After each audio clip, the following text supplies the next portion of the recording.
And joining us now on the debate in Kansas City, Missouri, Aaron Barnard, television critic with the Kansas City Star and blogger at TV Barn. And here in studio, Allison Hearn, professor of media studies at the University of Western Ontario, Hal Niedzwiecki, author of The Peep Diaries, How We're Learning to Love Watching Ourselves and Our Neighbors, Jordan Peterson, clinical psychologist at the University of Toronto, and Martin Markle, production executive and former reality show producer. Good to have you all here, and Aaron, it's great to have you on the line from Kansas City. Thanks so much for taking time out of your schedule tonight. I want to start by reading something that the Winnipeg Free Press, one of our bigger newspapers in Canada, had to write about this very topic back in April. Get comfortable. It's a bit of a long quote here. Here we go, Michael. Oh, sorry, this is 10 years ago. Thank you, Meredith, for telling me that. This is in the year 2000, 10 years ago. Beginning later this spring, thanks to primetime television, the term survivor will take on a whole new meaning. Survivor, which also happens to be the name of CBS's new Desert Island reality show, will now be used to define the most devious, conniving, duplicitous, and ruthlessly ambitious of all people. The concept of the series is simple. Drop 16 people onto a locale so desolate that Gilligan would have given it a miss, force them to live by their wits, then bring them all together every few days to vote one of their co-castaways off the island. Consider for just a moment what will be required to win this camp out for cash. Being the most skilled survivor won't help because the less able contestants will perceive you as a threat and vote you off the island. What will triumph, who will survive, will be the castaway who is able to deceive the others into thinking he or she is the least threatening and most likable, while at the same time being the most effectively manipulative and quietly calculating. This guy had it all figured out. In short, Survivor will be a celebration of everything we would never want our friends, relatives, neighbors, or children to be. I say it's time to tune out. Leave them on the island, let them fight it out amongst themselves, and let the winner take the million and sail unwatched into the sunset. And maybe, just maybe, we'll be able to get through this current round of avarice as entertainment reality TV programming. We'll be able to say we survived the fad, which might just restore a bit of the dignity that was once associated with the term. Okay, Aaron, to you first. That was 10 years ago.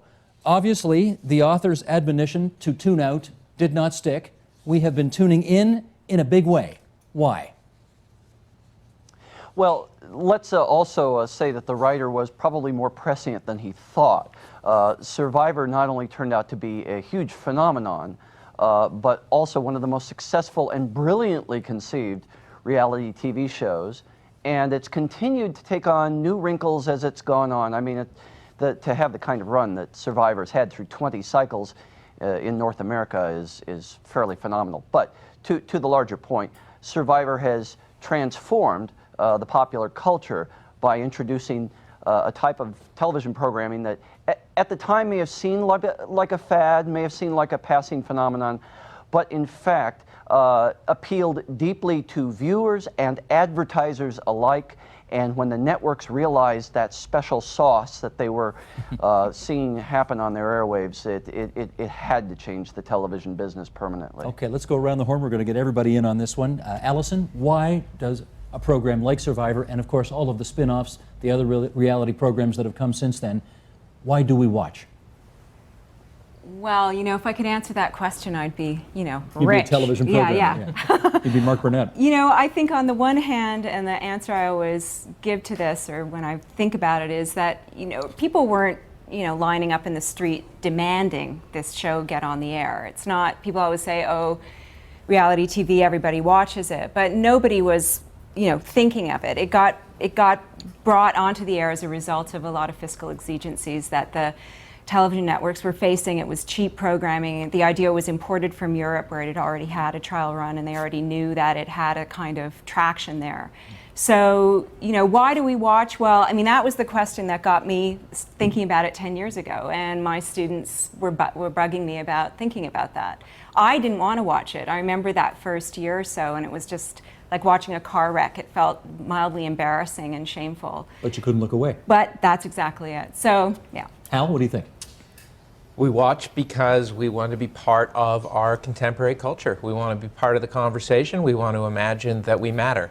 And all those things come together so beautifully in reality TV. All those years of celebrity and stardom and our passive role as couch dwellers who could do nothing more than maybe choose to flip the channel back when, if they actually had extra channels they could choose from. All those years of really passive boredom explode into this genre, which suddenly says, you're next. But Jordan, these are, with the exception of Donald Trump's show, The Celebrity Apprentice, these are not celebrities. These are ordinary people who are admittedly a little younger and better looking than most of the rest of us. But otherwise, they're just ordinary folks dumped into a particularly fascinating, in some cases, situation. Why does that work? I think that people like to imagine that there might be something remarkable lurking in everyone that just has to be revealed by being dumped into the right situation. And I would say, as the typical celebrity has become trashier in their public persona, that becomes increasingly believable. If it isn't talent but merely attention that makes you famous, then there's no reason to assume that the mantle of fame couldn't rest on your shoulders if you were just fortunate enough to be the lucky recipient. And people aren't ordinary for long once you start paying attention to them on a massive scale. That is true. Because we're wired up so that we're very interested in anything that everybody is looking at, because we presume that if everyone's looking at it, it must be important. There's no reason in the world, Martin, why I should know who Richard Hatch is. But I remember Richard Hatch. He was the first Survivor winner. Yes. Why?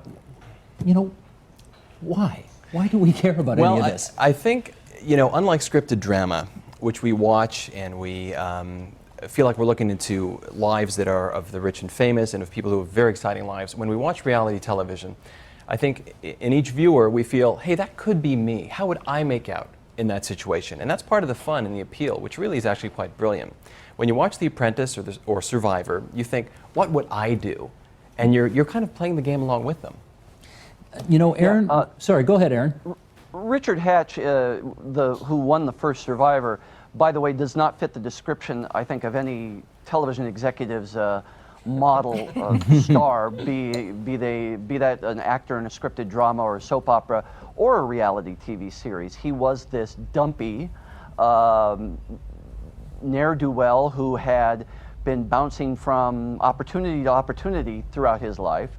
When this show came along, and like many reality shows in their first cycle, people really haven't quite figured out the game, and so the advantage goes to somebody who can figure it out before anybody else, and that was Richard Hatch. He went around naked, as you might recall, at opportune times. He formed an alliance with an ex-Navy SEAL named Rudy Bosch, who also was not a model. He had a flat top and was in his 70s.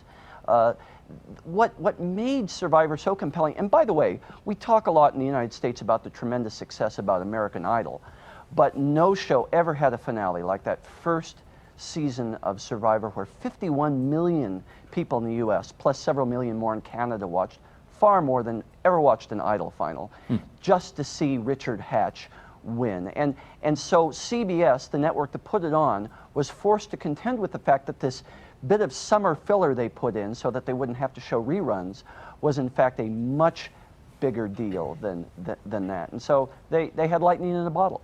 Martin. Going back to what was said about Richard Hatch being dumpy, excuse me, we're dumpy. TV audiences at home are dumpy on the couch, as Hal mentioned. Speak for yourself. Well, I don't go around naked, by the way. I'd like to add that. But we see ourselves when we watch these characters. And yes, there was someone who was a former Navy SEAL, and there's people who've been, waitresses and housewives on that show. And it's a refreshing break from the beautiful people in scripted dramas when you watch, other shows that were on at the time, where you see people who are polished and perfect. Here you're seeing people that are imperfect. And that's compelling. I'd like to add, by the way, that the quote you read at the beginning, he was predicting Survivor as a new low. Well, I wonder what he would think now of shows that have gone far lower. Survivor looks like Shakespeare compared to Jersey Shore. Survivor looks like Shakespeare compared to Jersey Shore. You might be. I don't think the situation would agree, but you might be right. Aaron, let me go back to you on this, because we keep hearing over and over that one of the reasons the networks like these shows is because they're very cheap to produce. But they sure don't look cheap. They sure look like they've got incredibly high production values and are extremely skillfully edited and so on. Are they really that much cheaper than regular fare? Oh, you're going back to me. Sorry. Yeah. They absolutely, in some case, when the shows first get off the air, absolutely. In fact, there's a model in cable television of paying just a few $1,000s to get a reality pilot off the ground. Now, once a network show becomes a huge hit, of course, it's subject to all the same economic pressures of and swelling egos of a scripted TV show.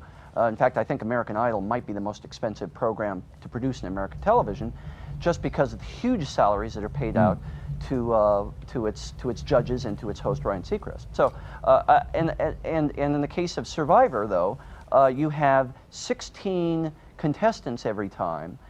It depends. In other words, it depends on the program. With Survivor, you have to pay Jeff Probst, the host, who has proven that he is a big star. I can remember when CBS wouldn't let him host the reunion show, and they dragged in Bryant Gumbel and Rosie O'Donnell and people like that. And now he's hosting other talk shows because he's so popular. He has to get paid. The other 16 contestants, though, and this is, of course, the genius of reality television. They don't have to pay those people. But yes, network television. If these shows are to be are to distinguish themselves from, say, your typical VH1 wash-up celebrity dating show, they definitely have to carry a higher price tag. Hal? I don't like the making fun of Flavor Flav, but to add to that, I went to a reality TV boot camp, and I spent time with, for instance, a dairy farmer named Woody who had tried out for reality for Survivor more than 10 times, and I spent time with a former police officer, actually the police chief of a small town in Georgia, who was pursuing his lifelong dream, which was to get on to Survivor. So, you don't have to pay these people. In fact, they would pay to be on the show, and they have done so. Woody gets up one day, drives 14 hours to hit a Survivor casting call, and then back to the dairy farm. But I would have thought, Allison, Survivor's gone over the world. They're in Tahiti, they're in the mountains, they're in Hawaii. I mean, you would think taking a very, what I think is a relatively vast crew on the road to all of these exotic locations would be expensive. But I guess it's not. Well, I think Survivor now is, as we've heard, is a very expensive show to produce, but that it had to claw its way to those production values. I mean, most reality shows that we see are made on the cheap, and one of the ways they are is that they don't use union labor. So they don't, if they're not shot live, they can bypass union labor entirely. They don't have to pay the fees to the actors. They don't claim to have writers. But surely the people shooting it and editing it are unionized. Well, the Writers Guild tried to unionize reality editors in the last time they went on strike a year and a half ago, and of course it was one of the first issues that got dropped from the table, because as the Writers Guild strike was going on, reality TV production was the thing that was functioning kind of like scab labor and filling up the hours of television that weren't being written. We should point out that that even Survivor is subject to some of these economic pressures. They've begun taping 2 cycles or series at the same location so that they don't have to uproot. For instance, the last 2 were filmed at the same location, and the next 2 seasons of Survivor will both be shot in Nicaragua. Got it. Let's go Allison and then Jordan. Well, I just wanted to say too that American Idol, may be a huge budget that's spent, has been pointed out, but the production assistants, when they average out the wage they make less than $4 an hour. And the drivers on American Idol, these are below-the-line workers, work often 14-hour, 16-hour days, and they're not subject to drug testing because they're not unionized. So, in fact, there was a whole Writers Guild initiative called the Fremantle Truth Tour, which followed American Idol auditions the last round and did these demonstrations out front about the way that the labor that actually went into producing those shows was deeply exploited. Got it. Jordan. So. I just wanted to take issue with the claim that these people are just like us. I'm not so sure that's the case. I mean, the people that Hal was talking about, for example, who go massively out of their way to ensure that at some point they're going to be on television for purpose or for reasons that aren't really related to achievement, are probably more narcissistic than the typical person. I mean, we know that from clinical studies that actors in general are more narcissistic than the typical member of the population. But the thing about actors, if they're talented, is that their narcissism is somewhat in keeping with their ability if they're actually good actors, They need to be, don't they? Well, in some respects, I think they need to be. Lots of people who've become famous are talented for one reason or another. They actually have achieved something. I think there's a darker attraction to these shows, which is the idea that there's no distinction between notoriety and accomplishment. Because accomplishment is hard, right? You have to be talented or intelligent or hardworking or some combination of those. But to be notorious, you merely have to have the attention of millions of people. Stand by, that's a Aaron. dream. Well, Hang on, Aaron. Aaron, hang on a sec. We got others here who want to get in first. Martin first, then Hal, then we'll come back to Aaron. Thank you. I just wanted to comment about the narcissism issue. I think that's definitely true. I mean, there's always people who are narcissistic. Now they have a tool to express themselves. What's interesting for me is actors who, of course, work hard for their trade now are taking cues from reality shows. Just last week, the MTV Movie Awards were produced by Mark Burnett, and something quite interesting happened. Tell the people who he is, for those who don't know. Yes, Mark Burnett is the producer of Survivor, amongst other shows, and also... and Trump's. That's right, The Apprentice. And Are You Smarter Than a Fifth Grader, I think, is his as well. Which I was not. Yeah. You weren't, Hal? Anyway, something amazing happened. They gave an award to Sandra Bullock, and it was presented by Scarlett Johansson. And here are two actresses who have, established careers, and they work hard at their craft. And because it was the MTV Movie Awards, they locked lips in a hot girl-on-girl kiss, mimicking what happens on reality shows. And to fully understand the implications, I had to watch this clip over and over and over. In fact, I'm going to watch it when I go home tonight. Poor thing. Yeah, it's really seeping into to all manner. Hal? Jordan made a bunch of interesting points. So first of all, this question of narcissism. This can be taught. The desire to be on reality TV can and is being taught. When I went to, for instance, I spent time at an open casting at a Los Angeles reality TV casting agency, and the people came through, everyone from, people living in the inner city who had, just a completely different perspective on what it would take to get on a show, to someone who had carefully prepared a script of what they wanted to do. And, to a woman, for instance, who had been on the MTV show, dating show Next, had accidentally fallen off the bus when it was her turn, and was now trying to make an entire career out of being the woman who had fallen out of the bus. And she, in fact, had a rap about this, which she did for the casting directors, and they loved it. And they were like, yeah, we're definitely going to keep her in mind. Point being that I think, the whole narcissism thing kind of gets on my nerves, because I really think that there's a very wide spectrum of people who would go on reality TV, and that more and more of us see what it takes and go in there knowing what we need to do, and the idea that kind of you don't need skill to do it, in fact, isn't true. You need a gimmick, but you need more than a gimmick. At this point, if you want to go on reality TV and win $1 million, you need intense strategy. And that includes watching, every episode that's ever happened, and so on and so forth. So I think there is skill, and it's a sick kind of weird skill, but it is there. And the whole narcissism thing, I'm not convinced that it's just the uber narcissists who are sort of creeping out of the shadows. They can be taught, eh? Okay, Aaron, come on in.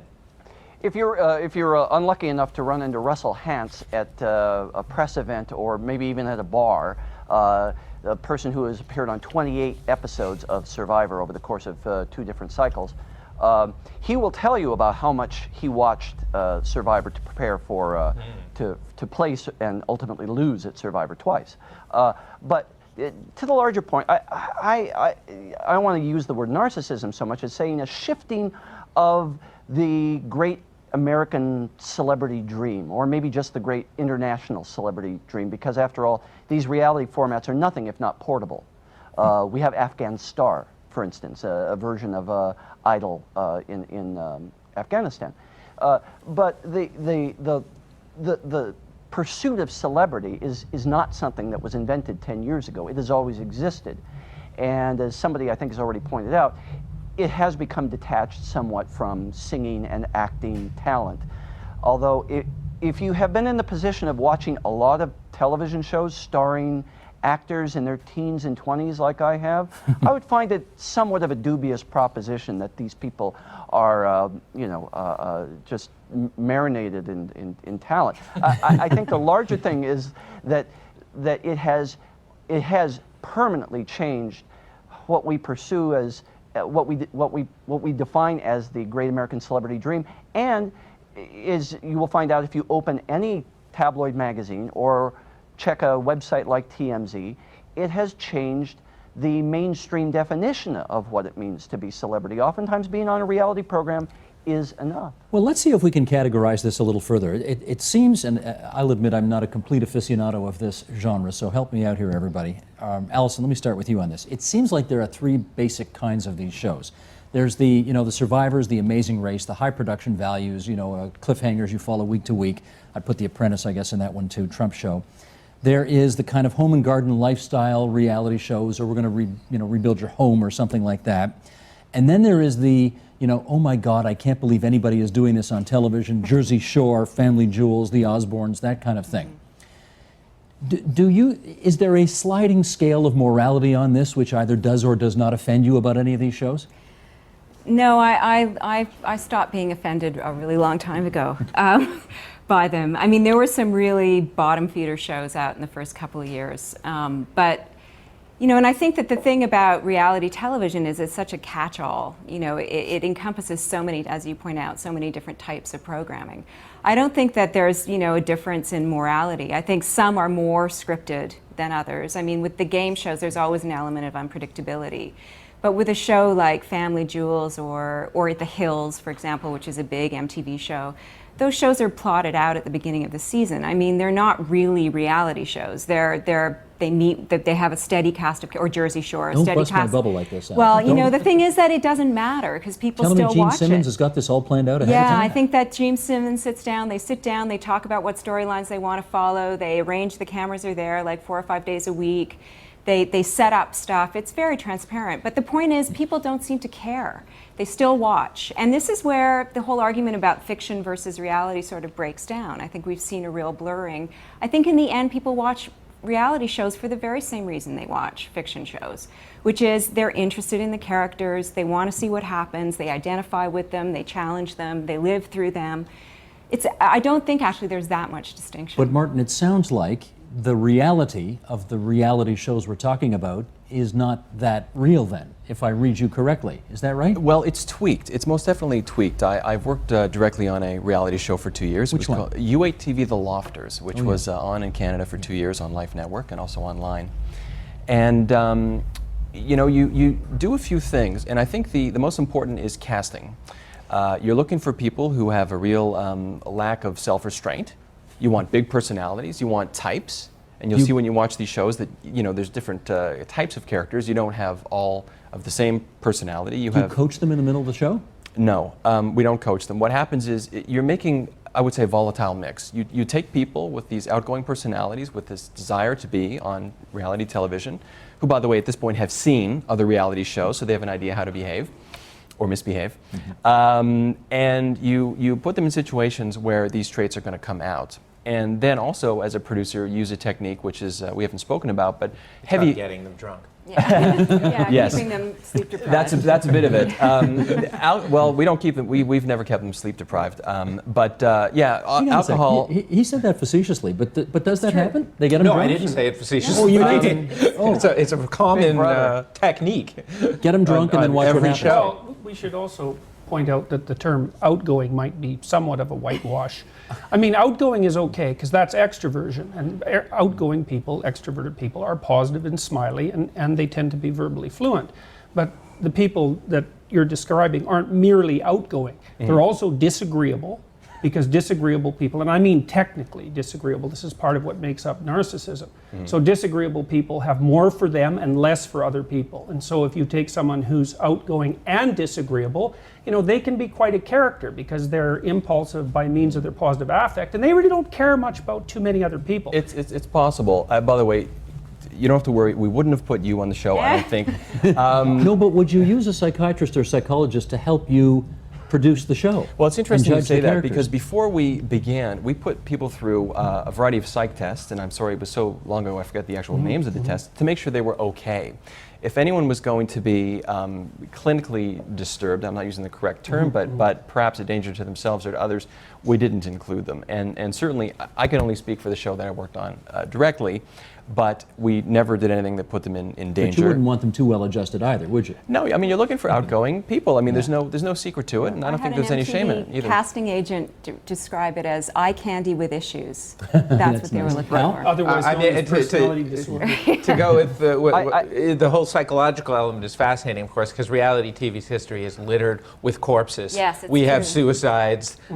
We have, well, suicides is enough, but we have by. people who have killed other people Ryan because Jenkins, of what has yeah. happened. Okay, be specific here. Oh, sure. What are you referring to? Well, suicide's one of the first people in the first Survivor in wherever it was. Allison, where was the first Survivor? Not in North God, I America, can't remember. but the European Survivor. Yeah, Sweden or UK. It was Sweden, yeah. One of the first contestants, a Bosnian refugee. He was the first guy voted off the island. He killed himself. Yeah. We have situations like what just happened in Detroit, where reality TV producers will be following police on thing. This was the first 48, investigating the first 48 hours of a movie, of a murder, which becomes a movie. And there was a 8-year-old girl was killed while the cameras were rolling, which is eerily similar to a previous event on, I believe it was the Real Highway Patrol, a situation in which the producer was in the back seat of a cruiser. There was a car chase, and the producer could actually be heard in the, of course, subsequent lawsuits. Urging on the police officer driving the car, saying, go get him, faster. And lo and behold, there was a car accident, and an innocent other Let's driver get was Aaron killed. and then Jordan to respond to this. Go ahead, Aaron. If I can interject a little bit here, one of the factors I think that we were leaving out of this neat categorization of TV shows is a sort of high-low brow.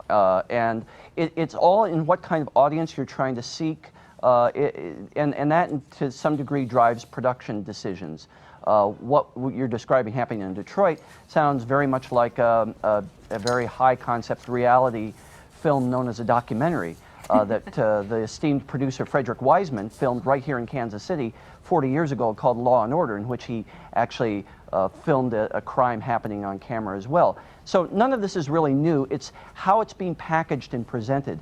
And for every low-end exhibitionist cable reality show that you can name, I can name one like Intervention, a very classy reality show. Classy? Which I would say so, yes, because here are these people who are on these very self-destructive bents. They think that they are being filmed for sort of a cheesy low-end documentary about addiction, but what actually happens is the intervention. And this is all very carefully scripted with the family members and a counselor, and the show is really about the debate between the family members and the addict about the need to go into intervention. It's one of the few shows in the United States that has Writers Guild staff, if I may point that out. They were hired to write the show because they felt that they would get a higher quality product doing that. Okay, so I just want to interject that there's to some degree, some of these creative decisions are made based on whether you're trying to reach a broad, upscale audience or don't care. Jordan Peterson. One of the things that really struck me as interesting, given my position as a psychological scientist, is that there was some reality TV done by psychologists back in the 1960s. So Philip Zimbardo at Stanford ran the infamous prison experiment, where he brought undergraduates in to play either the role of prisoners or the role of guards. And he actually filmed it, although that wasn't the original purpose. The original purpose was to see how people responded to a very realistic situation. And the way they responded was horrible. He had to shut the experiment down after 3 days because the guards started to become brutal and the prisoners started to become victimized, like really victimized. And one of the consequences, that's a very famous experiment, Yep. and one of the consequences of that was that the ethical restrictions on what psychological experimenters were allowed to do from then on in became much, much tighter. And now we have this weird situation where things are being done to people on TV, in public, that the ethics board of any reasonable university would fire people for exposing them to for genuine research purposes.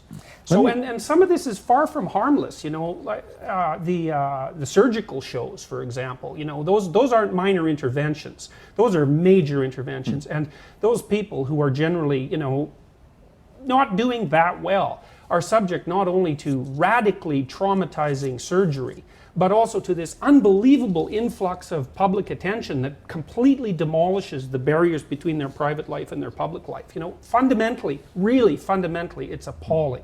Let me follow up a little more on this narcissism angle. And to that end, we are in not only an age of reality television here, but we're also in an age of Facebook, where we presume everybody out there wants to know our status and where we just went on vacation and who all our friends are and all that kind of stuff. And of course, you know, Twitter. People are tweeting about the most inane things or about some significant things, either way. But the notion that what we're doing right now ought to be of interest to as many people who follow what we're up to as possible, you know, is an interesting development in society. So let's go around a bit on that. Are we now, okay, Jordan, this is your area, are we now more narcissistic than we've ever been? You know, this is a tough one, because the best work on this has probably been done by Roy Baumeister and his student Jan Twenge, who wrote a book about this. And Gene, yeah, they really took issue with the self-esteem improvement movement that was a pervasive part of especially American, especially Californian culture, but that sort of spread everywhere. And Twenge basically claims, because they've been administering the narcissistic personality inventory to class after class of children for a period of, well, from 1982 up to the present. And in 1982, the average child scored below average on the narcissistic personality inventory, and now the average child scores above average. And the self-esteem movement was basically predicated on the idea that self-esteem should be divorced from actual accomplishment, you know, that you should feel pretty good about yourself just by mere fact of existence. And the consequences of that have been really, I would say, absolutely negative. So now, but that sort of is contrasted with the notion that each generation also seems to assume that the generation that comes after them is more narcissistic than the previous generation, and it's not like the 60s kids were, you know, shy and retiring. Well, let me put that to Hal. Hal, if you were 13 years old when Survivor first came on the air. Wasn't I? No, you weren't, Hal. Sorry to break this just in, Hal. No, you weren't. That means you're 23 years old today. It means you've grown up with a different kind of reality from the reality that the rest of us on this program grew up with. A reality where you can be catapulted to fame and fortune for having no apparent ability at all. Kim Kardashian, I think of releasing a certain well-timed sex tape, et cetera, et cetera. My question, Hal, is this why the terrorists hate us? That's why we hate ourselves, I think. You know, the narcissism is one thing. I think it's hard to measure that because of the changing norms in society in general. But I like to think of it as we are much more cognizant of our personal brand. We are much more excited about the possibilities of branding every aspect of our life, from where we're going for breakfast, what movie we're going to see, what career choices we might indulge in, what tweets we're going to you know, send out, and who we're going to add as our Facebook friends or not. You know, I have met people, and this comes back to the Peep Diaries book, which is, you know, how we're learning to love watching ourselves and our neighbors. We love to watch ourselves, and we want to be watched, and the way we're going to succeed in that is branding. We cannot take this lightly. You know, you can't just go out there and say, I'm going to be on a reality TV show. You have to brand yourself. I'm the girl who fell off the bus. I'm this, I'm that. And more people who go on reality TV go on with a predetermined brand that they want to put out there, and they don't necessarily care if they win or lose, because winning is achieving popular recognition. So you have like a guy like Rupert in Survivor, who never actually won Survivor, but you know, was this kind of big fat jelly guy in his tie-dyed shirt and his frizzy hair. I shouldn't make fun of frizzy hair. But he's got a brand. And he has a brand, and he did very well, and now he goes to reality TV fan conferences, and he's on a circuit. And so that's kind of the dream. Maybe that's a little bit, you know, below the dream, but that's, you know, at a time he was very, you know, he was quite well known, and so I think that we all have this. We're internalizing some really nasty ideas about people, which is sort of, you want to have a brand, you want to Right. kind of Martin, tell me, position yourself. Can you make a living like that, doing the circuit? Perhaps a modest living. I think these people are always aspiring. They think that, their first show is over, maybe they'll have a second life. Certainly the show The Surreal Life has proved that, former reality stars, can have a second incarnation. I supervise a show that's on TV Metropolis right now called Reality Obsessed, where we follow a Canadian called Mertz Jaffer. He's a super fan, and he goes around and finds these reality show contestants, most of them are in LA, who are still trying to be actors, trying to go to these fairs where they can, do autographs and still be seen. And yeah, it's like fandom, it's like Star Trek fandom. There's people who just go on and on and on with reality No jokes fandom. about Star Trek. I'm a Trekkie, live long and prosper, but I have one comment I'm dying to make. Yes, go ahead. I want to say that like Aaron said, there is merit in reality programming and obviously documentary programming, and he gave the example of Intervention, which of course has a very evident through line that is much more real than a lot of the constructed shows, but it's very touching. Even the shows that are manipulated and have a good degree of producer controls have in them things that audiences really are craving, and that is tender moments, moments of authenticity, even in the most ridiculous shows. I don't deny there's that, something in there. but then you get Rod Blagojevich going on The Apprentice. It's a joke. When he's up for, corruption trial. Yes. Well, I'm not He saying was that's good. I ridiculous to think begin he's a with. buffoon. Exactly. That's my feeling altogether. There's always been nut jobs and oddballs, but now they have their own shows. So I don't think we're creating more nut jobs and oddballs. I think we're just, making the ones we have more apparent. We're just Yes. promoting them. Rich. Yeah, Allison, yeah. well, we got 3 minutes to go here. Allison, pick up on the comment, if you would, that Jordan made, which is that the previous generation always thinks the next generation is taking society to hell in a handcart. Right. But at some point it will be true, presumably, because we seem to be going further and further down the road. You think we're there yet? No, I don't think we're No? there. No. I mean, I have kids who are 21 or how old are they? 18 and 22. I can't help you with that But one, I do think it is a generational thing, and I want to add on to Hal's points about self-branding. I mean, I think we have to look at the bigger picture too, that right now at this moment in history, it is economically viable for people to do this, to promote and self-brand. People had no idea what it meant to self-brand. If you talked about yourself as a brand 10 years ago or 15, people thought you were cuckoo. They know now. But the fact is we live in a culture that is about promotion. Yeah. Jordan, So- pick up on that, if you would. Well, I'm always looking at the dark side of things because I kind of have a psychoanalytic bent. And one of the things By the that way, seems thanks for to me, clarifying that. I didn't realize you were the dark side of things. well, one of the things that seems to me to be happening fairly chronically is the undermining of real standards of value. And I think it's part of the motivation behind these reality TV shows, because most of the things that civilizations value that are actually productive are actually difficult. You really have to work at them, and they generally have some positive social consequence. So, for a conscientious person's work benefits other people. The problem with that is that to become famous by being conscientious means you have to be disciplined and know something. And that's annoying if you're not disciplined and you don't know anything. And especially if you're narcissistic, because you're going to presume that despite the fact that you're fundamentally useless and annoying, you should be just as popular and rich as everyone else, or maybe as the richest. Let me get Aaron in for the last minute here. Aaron, did Survivor ruin or save television? What do you think? Well, I'm just reminded listening to this discussion that when I was a kid, some of the people that I admired were people like Willie Ames, the redhead on Family Affair, child stars, people who had figured out how to become famous at a very young age of life. Of course, Willie Ames has now had a reality TV show made about him going broke and having to sell off his possessions at a yard sale. So he's sort of come full circle, you might say. I just think that all of this, there's nothing new under the sun in the sense that as long as there's been television, there have been people wanting to be on television. It's just that the rules have changed and the formats for television have changed. It seems more inclusive and more democratic, but in the end, television has always chewed through people.